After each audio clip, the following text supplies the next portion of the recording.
소상공인 사장님들 솔직히 바빠도 너무 바쁘죠. 식당을 생각해봐도 사장님들 혼자서 요리도 해야 하고 청소도 해야 하고 재료비며 배달 리뷰까지 신경 써야 하는데 직원들까지 관리해야 하니 보통 일이 아닙니다. 그러다 보니 직원 관리에 소홀해져 다양한 문제가 발생하곤 하는데요.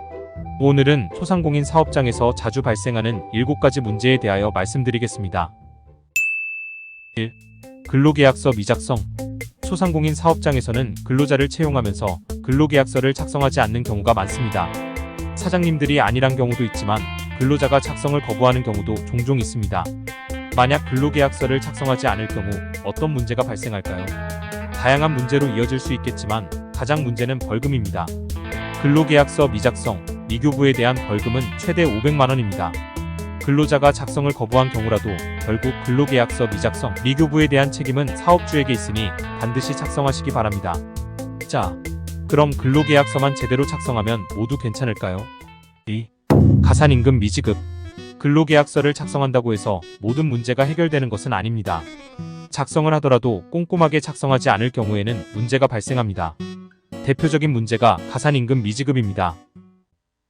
에이, 그건 그 사장님들이 진짜 안 준 거겠죠. 전 다 지급했다고요. 그런데 뭘 또 주냐고요. 초보 사장님들 같은 경우에는 쉽게 이해가 안 가실 수도 있습니다. 하지만 실제로도 비일비재하게 벌어지는 일인데요. 원인은 근로계약서에 있습니다. 정확히는 초보 사장님들이 사용하는 표준 근로계약서에 있는데요. 여기 보시면 월급 칸과 기타 급여 칸이 있죠. 사실 기타 급여 칸에 무엇을 적어야 할지 몰라 대부분은 빈칸으로 남겨두실 겁니다. 소상공인 사업장에는 하루에 8시간을 넘게 일하거나 일주일에 6일 넘게 일하는 직원들도 많습니다. 만약 그 사업장의 상시 근로자 수가 5명을 넘긴다면 연장 근로수당을 지급해야 하는데요. 방금 살펴본 기타 수당 칸에 연장 근로수당이 얼마인지 작성해야 합니다. 예를 들어 월급이 300만 원인데 하루 8시간씩 주 6일 근무를 하는 근로자라면 한 달 동안의 연장 근로에 대한 수당이 얼마인지 작성해야 나중에 수당 미지급으로 신고당하는 일을 막을 수 있는 겁니다.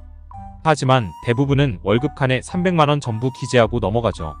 문제는 이렇게 되면 이 근로자의 기본급은 300만 원이 되는 것이고 일주일에 8시간의 연장 근무 수당은 미지급한 것으로 해석됩니다. 3. 해고. 근로자를 해고할 때 정당한 이유가 필요하다는 것은 이전의 직장 경험이나 주변 친한 사장님들을 통해서 어느 정도 알고 계신 사장님들도 많습니다. 하지만 많은 분들이 간과하는 것이 해고 예고 수당과 서면 통지 의무입니다. 해고는 30일 이전에 해야 합니다. 만약 이를 위반할 경우에는 근로자에게 30일치의 통상임금을 지급해야 합니다. 이것이 바로 해고 예고 수당입니다. 그리고 서면 통지 의무가 있습니다. 해고를 하실 때는 해고 예정일과 해고 사유를 기재한 서면으로 통보해야 합니다. 만약 이를 위반할 경우에는 아무리 정당한 이유가 있었다고 하더라도 문제가 될 수 있습니다. 4. 퇴직금 미지급. 2018년에 조사된 한 설문에서는 아르바이트생 10명 중 절반이 퇴직금을 받을 수 있는지 몰라서 못 받았다고 답했습니다. 퇴직금은 4주 동안 평균하여 일주일에 15시간 이상 일하는 근로자가 1년 이상 근무하면 받을 수 있는데요. 많은 사장님들과 알바생들이 이러한 사실을 모르고 단순하게 알바는 퇴직금 없다고만 생각하셔서 문제가 발생하곤 합니다. 5. 연차수당 미지급. 알바가 무슨 연차? 역시 MZ다. 알바생의 연차휴가 요구를 들어줘야 하는지 고민된 적 있으실 겁니다. 그런데 사실 사업장의 상시 근로자 수가 5인 이상인 경우라면 초단시간 근로자가 아닌 이상 연차유급 휴가를 사용할 수 있습니다. 퇴직금과 마찬가지로 초보 사장님들의 오해 중 하나입니다. 6. 주휴수당 미지급.